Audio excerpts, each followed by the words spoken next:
Brain नाम की एक लड़की की है जो अपने घर में बिल्कुल अकेली रहती थी। इसका घर टाउन से बाहर होता है। ब्रेन की मॉम की मौत के बाद इसका इस दुनिया में कोई भी नहीं था, तो इसलिए ये अकेले ही रहा करती थी। उसकी मॉम का एक सपना था टाउन का मॉडल बनाने का, जो कि ब्रेन अब उसे पूरा करना चाहती थी। उसने अपने टाउन का पूरा मॉडल तैयार किया था, जिसे ये वक्त के साथ साथ ठीक भी करती रहती और कुछ तब्दीलियाँ भी। ब्रेन अपना गुजारा करने के लिए कपड़े सिया करती थी। एक दिन जब कपड़े सीने के बाद उन्हें देने जा रही थी तो उसे अपने घर के बाहर अजीब सा दायरा बना हुआ दिखाई देता है, जिसे वो पानी से मिटाने की कोशिश भी करती है मगर नहीं कर पाती। अब खैर वो गाड़ी चलाकर टाउन की तरफ निकल जाती है। रास्ते में उसे एक लड़का मिलता है जिसे वो पसंद किया करती थी, मगर जब वो गाड़ी रोककर उसकी तरफ देखती है वो लड़का वहाँ से चला गया था। यहाँ पर हमें पता चलता है कि टाउन के लोग ब्रेन को बिल्कुल भी पसंद नहीं करते थे, इसलिए उसका घर टाउन से बाहर था। आखिर ऐसी क्या वजह थी जिसका पता हमें आगे जाकर चलेगा। ब्रेन भी यहाँ पर आना तो नहीं चाहती थी, मगर टाउन में आना उसकी मजबूरी थी, क्योंकि यहाँ के कब्रिस्तान में उसकी मॉम दफन थी। इसलिए हर बार वो अपनी मॉम की कब्र पर लाजमी जाती। तभी जब ये उधर जाती है तो उधर भी बहुत से लोग थे। ब्रेन जब उन्हें हाय बोलती है तो कोई भी बेचारी का जवाब नहीं देता, सभी उसे इग्नोर कर रहे थे, मतलब कोई भी उस पर तवज्जो नहीं देता। अब रास्ते में जाते हुए इसे अपनी बचपन की दोस्त मॉड के मॉम डैड दिखाई देते हैं, जिन्हें देखकर ये छुप जाती है। यहाँ पर ये बात तो साफ थी कि इसका टाउन में आना बिल्कुल मना था। ब्रेन खुद अकेली नहीं रहना चाहती थी, बल्कि ये उसकी मजबूरी थी। अब वो घर आकर अपनी बचपन की दोस्त मॉड को खत लिखती है। तभी उसके घर पोस्टमैन डाकिया आता है, जो एक बॉक्स देने आया था जिसमें एक छोटा सा स्कूल था जो इसने अपने टाउन के मॉडल के लिए मंगवाया था। वो स्कूल को अपने मॉडल में रखकर बहुत खुश होती है। इसी तरह हंसते खेलते वो अपने खत को भी पूरा करती है, जो कि मॉड को लिख रही थी वो, जिसमें अब ये लिखती है, मॉड मैं जानती हूँ मैं खुद को कभी भी माफ नहीं कर पाऊंगी और मैं तुम्हें हर वक्त याद करती हूँ। इसके घर में मॉड की तस्वीरें भी थी जो सिर्फ उसके बचपन की थी। क्या मॉड कहीं पर चली गई थी? आखिर मॉड का राज क्या था? अब इन सब बातों के बारे में हमें आगे जाकर पता चलेगा। एक रात ब्रेन जब सो रही होती है तभी अचानक से उसके घर की सारी लाइट्स जल जाती हैं, मगर ब्रेन अब भी सो रही थी। कुछ देर के बाद सारी लाइट्स बंद भी हो गई थी। तभी बाहर से किसी चीज के गिरने की आवाज आती है, जिसकी आवाज सुनकर ब्रेन जाग गई थी। वो आवाज दरअसल बाहर से डस्टबिन गिरने की थी। जब ब्रेन उसे ठीक करने के लिए जाने के लिए लाइट जलाती है तो ये क्या, उसके घर की कोई भी लाइट नहीं जलती। जब वो नीचे आती है तो देखती है उसके घर का दरवाजा खुला था और उसके घर में एक अजीब सा क्रिएचर घूम रहा था। ब्रेन जब गौर करती है तो उसे पता चलता है कि वो कोई क्रिएचर नहीं बल्कि एलियन था। उसने भी ब्रेन को देख लिया था, इसलिए अब वो उसका पीछा करता ऊपर की तरफ आ जाता है। ब्रेन जल्दी से भागकर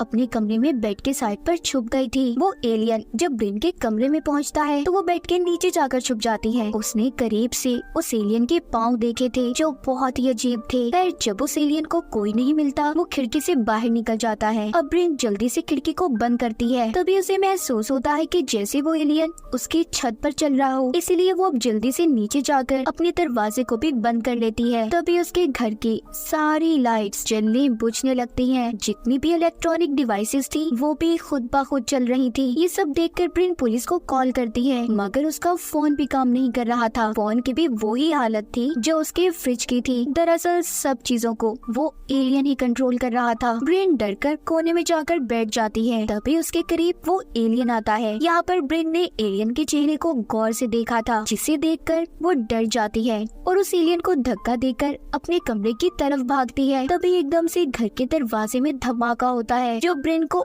आकर लगा था। ये सब कुछ भी एलियन नहीं किया था, वो बिना हाथ लगाए उसके घर की हर चीज को कंट्रोल कर रहा था। अब जब ब्रेन टाउन के मॉडल की तरफ जा रही थी तो एलियन उस टेबल को भी गिरा देता है। तभी ब्रेन के हाथ में टेबल की टूटी हुई लकड़ी आती है। यहाँ पर एलियन जब ब्रेन को पकड़ने की कोशिश कर रहा था तो ब्रेन उस लकड़ी के टुकड़े को एलियन के सर में मार देती है, जिससे उस एलियन की वहीं पर मौत हो गई थी। ये देखकर ब्रेन बहुत ज्यादा डर जाती है और सारी रात उस एलियन की लाश के आगे बैठकर गुजार देती है। जब सुबह होती है तो ब्रेन एलियन की लाश पर चादर ढकती है और पुलिस को भी कॉल करती है, मगर उसका फोन डेड था। फोन के साथ साथ घर की सारी इलेक्ट्रॉनिक डिवाइसेस भी खराब हो चुकी थी। इसका मतलब ये सब उस एलियन के मरने की वजह से हुआ था, क्योंकि सब कुछ वो कंट्रोल कर रहा था। ये देखकर ब्रेन अब यहाँ से जाने लगती है, मगर उसकी गाड़ी भी डेड थी। अब वो सोचती है कि उसे क्या करना चाहिए। तभी उसकी नजर अपने सर पर जाती है जहाँ से खून बह रहा था। अब वो जल्दी से नहाने जाती है और तैयार होकर अपने अंदर आने वाले रास्ते के आगे एक सोफा लगाकर बंद कर देती है।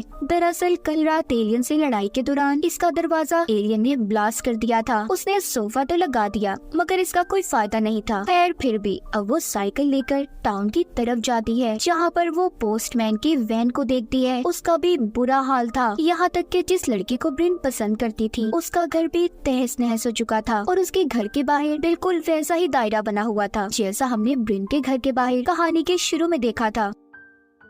इसके बाद वो जल्दी से पुलिस स्टेशन जाती है, जहाँ पर मॉड के मॉम डैड थे। मॉड की मॉम उसके मुंह पर थूक देती है। इस बात को देखकर ये अंदाजा तो हो गया होगा कि मॉड के घर वाले उससे कितनी नफरत करते थे। ब्रिन इस बात को समझ चुकी थी कि उसे टाउन से कोई मदद नहीं मिलने वाली, इसीलिए वो रोते हुई अपने घर वापस जाती है। मगर रास्ते में उसकी तबीयत खराब हो रही थी, उसे संभालने वाला भी कोई नहीं होता। ब्रिन को ये समझ आ गई थी कि उसका इस टाउन में कोई भी नहीं है और उसका घर तो एलियन के हमले से तबाह हो गया। इसलिए जब वो अपने सामने से गुजरती हुई बस को देखती है, उसने यहाँ से जाने का फैसला कर लिया था कि इस टाउन को छोड़कर वो हमेशा हमेशा के लिए चली जाएगी। तभी हम देख पाते हैं टाउन के सभी घरों के सामने वो ही एक गोल दायरा था जो हमने ब्रिन के घर के बाहर कहानी के शुरू में देखा। मतलब यहाँ पर भी एलियन का हमला होने वाला था। वो दायरा एलियंस ने ही बनाया था। तभी बस में बैठे ब्रिन पर पोस्टमैन हमला कर देता है। दरअसल वो एलियन के कंट्रोल में था। उसके गले में कोई ऐसी चीज थी जिससे एलियन का इंसानों पर कब्जा हो चुका था। एलियन नहीं चाहते थे कि कोई भी इंसान इस टाउन को छोड़कर चला जाए, इसलिए पोस्टमैन भी ब्रिन को रोक रहा था। उस बस में और भी बहुत से लोग थे जो एलियंस के कब्जे में थे। अब उनसे बचते हुए ब्रिन भागकर एक चर्च में आ जाती है, मगर वहाँ का दरवाजा बंद था। पास ही में वो एक कब्रिस्तान देखती है। अब वो उसके अंदर एक कब्र के पास जाती है जो कि मॉड की थी, यानी कि इसके बचपन की दोस्त मर चुकी थी, जो कि ब्रिन की गलती की वजह से मरी थी और इसीलिए टाउन के सभी लोग इससे नफरत करते थे, खास तौर पर मॉड के मॉम डैड। कहानी में एक पहलू तो क्लियर हो गया, मॉड मरी हुई थी जिसकी वजह ब्रिन खुद थी, इसीलिए वो अपने दोस्त को खत लिखती रहती कि वो उसे माफ कर दे, वो बहुत शर्मिंदा है। तभी ब्रिन की नजर जब आसमान पर जाती है तो देखती है हर तरफ काले बादल छा गए हैं। आसमान पर बहुत सारी एलियन स्पेसशिप थे। वो डर कर जब वहाँ से भागती है तो आगे वो उसी लड़के के घर पहुँचती है जिसको वो पसंद करती थी। वहाँ पर और भी बहुत से लोग थे जो सभी आसमान की तरफ हाथ ऊपर करके खड़े हुए थे। उन सब के गले के अंदर भी वही चीज थी जो हमने पोस्टमैन के गले के अंदर देखी। इसका मतलब इन पर भी एलियंस का कब्जा था। आगे जब ब्रिन अपने घर पहुंचती है तो देखती है उस एलियन की लाश अब भी वहीं पर पड़ी थी जिसको इसने मारा था। उसके मुंह से अजीब सा लिक्विड निकल रहा था। जब वो आसमान पर दोबारा देखती है काले बादल चारों तरफ थे। ब्रिन समझ चुकी थी कि एलियंस का हमला दोबारा होने वाला है, इसलिए वो डरने के बजाय एलियंस का मुकाबला करने की तैयारी में लग जाती है। घर के अंदर जाकर वो एक लाइटर उठाती है और साथ ही एक कटर पानी को उबलने उसने चूल्हे पर रख दिया था। फिर खिड़कियां दरवाजे सभी बंद कर देती है। उसके घर के बाहर वाला दरवाजा जो टूटा हुआ था वहाँ पर वो एक चादर कीलों से लगा देती है। थोड़ी देर बाद कीलें जो इसने ठोकी थी खुद ही बाहर निकलकर गिर जाती हैं, क्योंकि यहाँ पर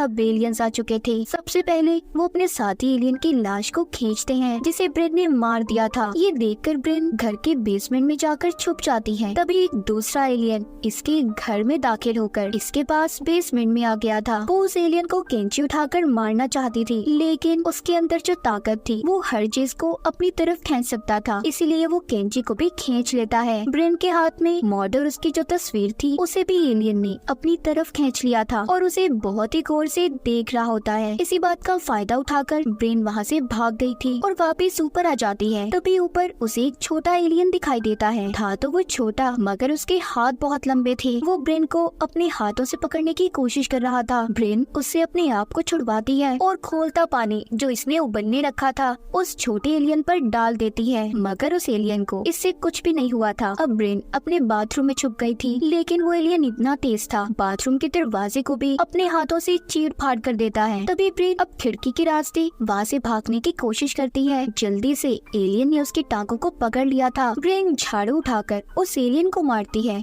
लड़ाई के दौरान झाड़ू का डंडा भी टूट जाता है। अब उसी टूटे हुए डंडे को ब्रिन उस एलियन के कंधे में मारती है। उसे अलमारी से लटका दिया था, फिर उसके सर में अलमारी का दरवाजा देकर मारती है। इतनी कोशिश के बाद आखिरकार उसने उस एलियन को मार दिया था। ब्रिन जब बाहर आती है तो एक और एलियन उसका इंतजार कर रहा था, जिसके अब हाथों के साथ साथ टांगे भी बहुत लंबी थी। यहाँ पर ब्रिन कुछ समझ नहीं पाती। तभी पीछे से पोस्टमैन आकर उसे अपने साथ ले जाता है, जो कि अब भी एलियंस के कंट्रोल में था। बाहर जो एलियन था वो इशारे से अपने साथियों को यहाँ पर बुलाता है। एलियंस का स्पेसशिप वहाँ पर आ चुका था, जो कि अब ब्रिन को अपने साथ ले जाना चाहते थे क्योंकि वो उनके साथियों को मार रही थी। तभी जब स्पेसशिप से सफेद रोशनी नीचे की तरफ आती है तो उस रोशनी की तरफ ब्रिन पोस्टमैन को धक्का दे देती है, लेकिन कुछ देर के बाद वो वापस जमीन पर आकर गिर जाता है। यहाँ पर मतलब साफ था, वो एलियन सिर्फ ब्रिन को ही यहाँ पर लेने आए थे। लंबी टांगों वाला एलियन भी ब्रिन के पीछे था, वो उसके घर के ऊपर चढ़ जाता है। तभी जल्दी से ब्रिन अपनी गाड़ी में जाकर छुप गई थी, लेकिन एलियन वहाँ पर भी आ चुका था। ब्रिन जल्दी से गाड़ी से बाहर आती है और उस एलियन को गाड़ी में ही बंद करके उस पर जलता हुआ लाइटर छोड़ देती है, जिससे गाड़ी में बहुत बड़ा धमाका होता है। वो एलियन भी ब्लास्ट होने की वजह से मर गया था, मगर अब भी एलियंस के स्पेसशिप से निकलने वाली सफेद रोशनी ब्रिन का पीछा कर रही थी। वो भागते हुए अपने घर के अंदर आ जाती है। तभी उसे अंदर एक और एलियन मिलता है जो पहले बेसमेंट में के पीछे आया था, जो उसे मारने की बजाय उसकी तस्वीरों को गौर से देख रहा था। तभी पीछे से ब्रिन उस एलियन पर हमला करने का सोचती है, लेकिन एलियन को इस बारे में पता चल चुका था, इसलिए वो ब्रिन पर हमला करके उसे दूर फेंकता है। और अब एक लाल रोशनी ब्रिन के घर के अंदर आती है, जिसने उसे फ्रीज कर दिया था, यानी कि वो वहाँ पर जम गई थी। अब एलियन उसके पास आता है और अपने मुंह से अजीब सी चीज निकालता है। दरअसल ये पैरासाइट की तरह काम करता था। इन एलियंस का ये एक हथियार था जिसको वो उसके मुंह में डाल देता है। इस तरह वो दूसरे लोगों की तरह ब्रेन को भी कंट्रोल कर सकता था। मतलब जितने भी लोग एलियंस के कंट्रोल में थे उन सबके गले में यही पैरासाइट था। तभी ब्रेन जाग जाती है। देखने में ऐसा लग रहा था कि जैसे वो सपने से जागी हो। असल में अब वो पैरासाइट ब्रेन के जिस्म पर हावी हो चुका था। उसके दिमाग को पूरी तरह से उसने अपने कंट्रोल में कर लिया था। ब्रेन को उसने उसके सपनों की दुनिया में फंसा दिया था, जहाँ पर वो अपने टाउन वाली दुनिया और मॉड के साथ जिंदगी गुजारेगी।